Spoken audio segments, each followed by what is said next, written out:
खुलुमबाय बेयो बड'लेण्ड इंखं टेलिभिजन दिनै 2 मार्च 2025 रबिबार खालि सानसेनि बोरादखौ नोंथांमोननि खाथियाव लाबोदों आं सदानन्द दैमारिया।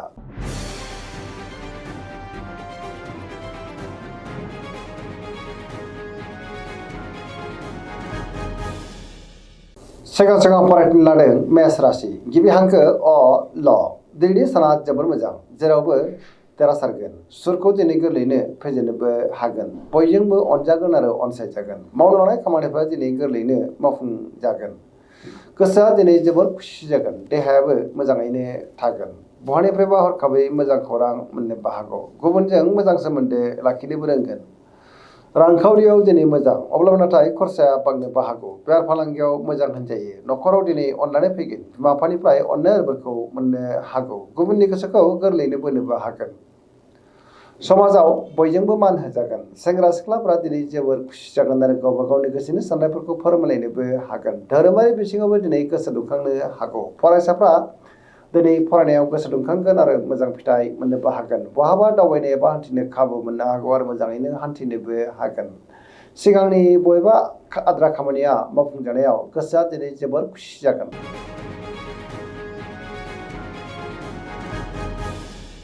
वृष राशि गिबि हांखो इ उ ब दिनैनि साना जोबोर मोजां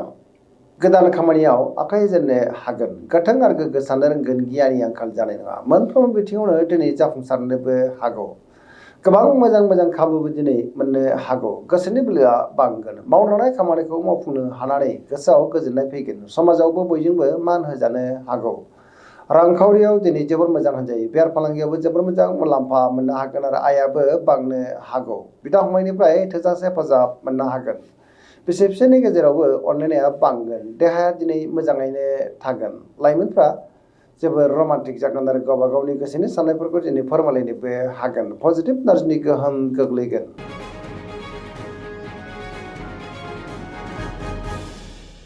मिथुन राशि गिबि हांखो क स दिनैनि साना जोबोर मोजां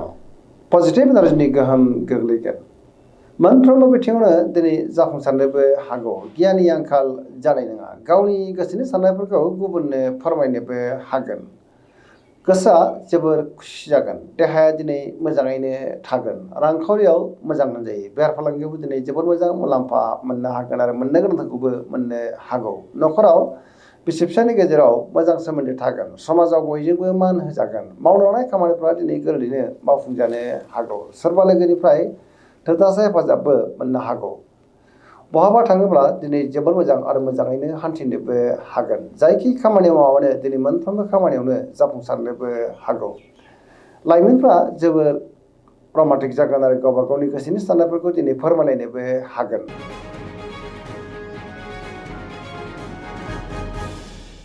कर्कट राशि गिबि हांखो ड ह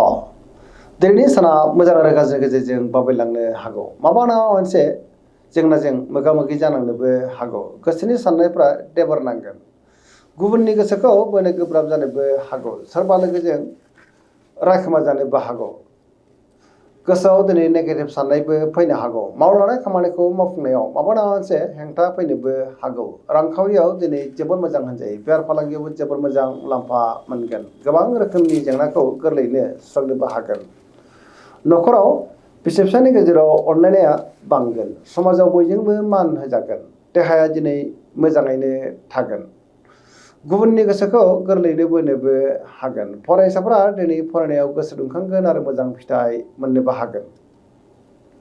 अब्लाबो नाथाय नेगेटिभ एनार्जिनि गोहोम गोग्लैनोबो हागौ मोनफ्रोमबो बिथिङावनो दिनै सांग्रां जानाया गाहाम।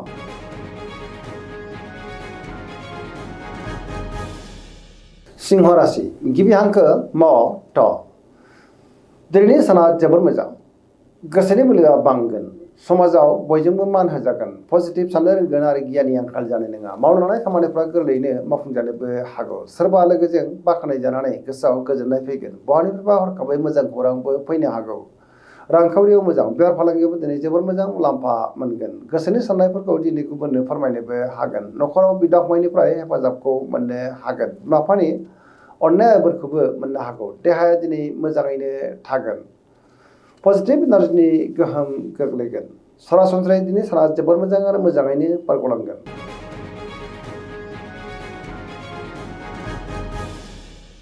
कन्या राशि गिबि हांखो प ट दिनैनि साना जोबोर मोजां गोसोनि साननायफ्रा मोगथाङाव जाफुंनोबो हागौ गोसोआव पजिटिभ साननाय फैगोन गावनि गोसोनि साननायफोरखौ दिनै गुबुननो फोरमायनोबो हागोन गोथों आरो गोग्गो साननो रोंगोन गियाननि आंखाल जानाय नङा।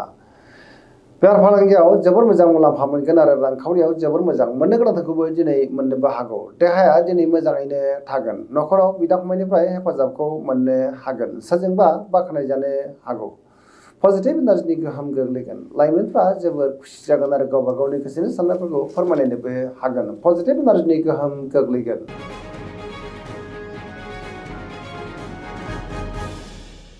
तुला राशि गिबि हांखो र थ दिनैनि साना मोजां आरो गाज्रि गेजेरजोंनो बाबेलांनो हागौ गोसोआव गोनो गोथो साननायबो फैनो हागौ गावनि गोसोनि साननायफोरखौ दिनै गुबुननो फोरमायनो गोब्राब जानोबो हागौ मावलांनाय खामानिखौ मावफुंनो हायोब्लाबो माबा मोनसे गोरोन्थिबो जालांनो हागौ देहाया दिनै मोजाङैनो थागोन बहाबा दावबायनो एबा हान्थिनो खाबु मोननो हागौ आरो मोजाङैनो हान्थिनोबो हागोन रांखावरियाव दिनै जोबोर मोजां होनजायो बेफार फालांगियावबो दिनै जोबोर मोजां मुलाम्फा मोननो हागोन बिसि फिसानि गेजेराव अनलायनाय फैगोन समाजावबो मान मोननो हागोन गुबुननि गोसोखौ दिनै गोरलैयैनो बोनोबो हागोन लोगोफोरनिफ्राय थोजासे हेफाजाब मोननो हागौ गोदान थांखि लानो रोंगोन सेंग्रा सिख्लाफोरनि गोसोआ दिनै जोबोर रमान्टिक जागोन आरो गावबा गावनि गोसोनि साननायखौ फोरमायलायनोबो हागोन पजिटिभ साननो रोंगोन आरो पजिटिभ एनार्जिनि गोहोम गोग्लैनोबो हागौ।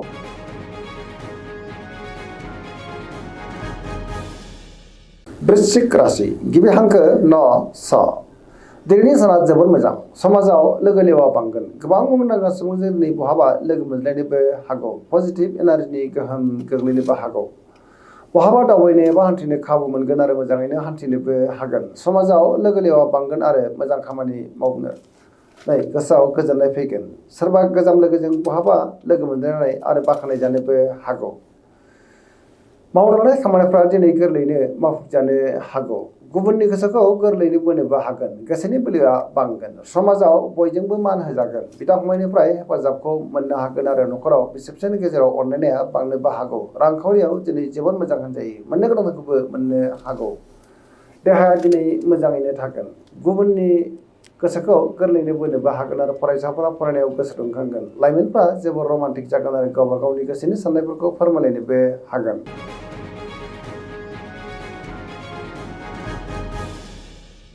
धनु राशि गिबि हांखो ढ फ भ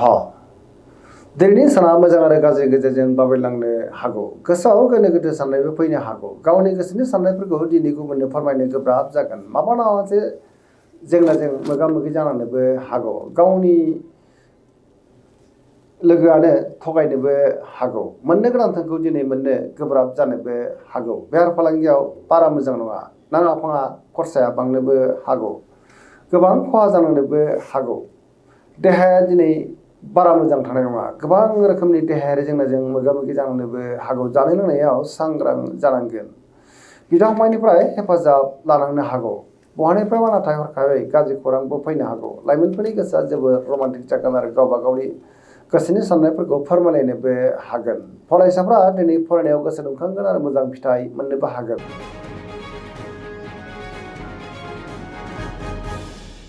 मकर राशि गिबि हांखो ख ज दिनैनि साना मोजां आरो गाज्रि गेजेरजों बाबेलांनो हागौ गोसोआव गोनो गोथो साननायबो फैनो हागौ रांखावरियाव बारा मोजां नङा नाङा फाङा खरसाया बांनोबो हागौ बेफार फालांगियावबो बारा मोजां नङा होनजायो मोननो गोनांखौ दिनै मोननो गोब्राब जानोबो हागौ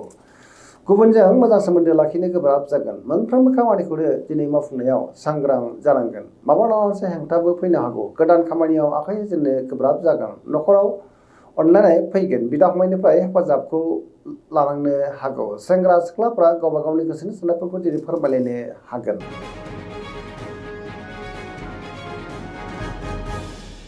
कुम्भ राशि गिबि हांखो ग स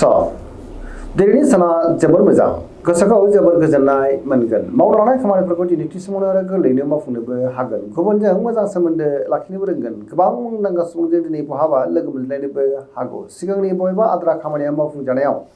गोसोआ दिनै जोबोर गोजोननाय फैनोबो हागौ बहानिफ्रायबा हरखाबै मोजां खौरांबो मोननो हागौ आरो सोरनिफ्रायबा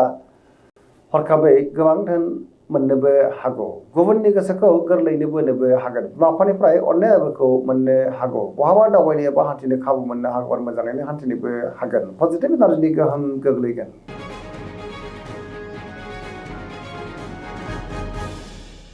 मीन राशि गिबि हांखो ड स दिनैनि साना जोबोर मोजां गुबुननि गोसोखौ गोरलैयैनो बोनोबो हागोन गोबां मोजां मोजां खाबुबो दिनै मोननो हागौ गोसोआव पजिटिभ साननाय फैगोन गोसोनि बोलोआ बांगोन गावनि गोसोनि साननायखौ गुबुननो फोरमायनोबो हागोन देहाया दिनै मोजाङैनो थागोन रांखावरियाव दिनै जोबोर मोजां होनजायो बेफार फालांगियावबो जोबोर मोजां मुलाम्फा मोनगोन सोरजोंबा बाख्नाय जानोबो हागौ लाइमोनफोरनि गोसोआ दिनै जोबोर रमान्टिक जागोन आरो गावबा गावनि गोसोनि साननायफोरखौ फोरमायनोबो हागोन फरायसाफ्रा दिनै फरायनायाव गोसो दुंखांगोन आरो मोजां फिथाइ मोननोबो हागोन जायखि खामानि मावा मानो दिनै मोनफ्रोमबो खामानियावनो जाफुंसारनोबो हागौ लोगोफोरनिफ्राय थोजासे हेफाजाब मोननानै गोसोआ दिनै जोबोर खुसि जागोन सरासनस्रायै दिनै साना जोबोर मोजां आरो मोजाङैनो बारग'लांगोन। दिनैनि राशि फरायनाया एसेनोसै जोबनायाव बेखौनो खावलायो जाहाथे नोंथांमोना सानफ्रामबो जोंनि बे बड'लेण्ड इंखं टेलिभिजनखौ नायबाय थायो आरो साबस्क्राइब खालामो लोगोसे लाइक खालामो आरो शेयार खालामो एसेनोसै गोजोन्थों।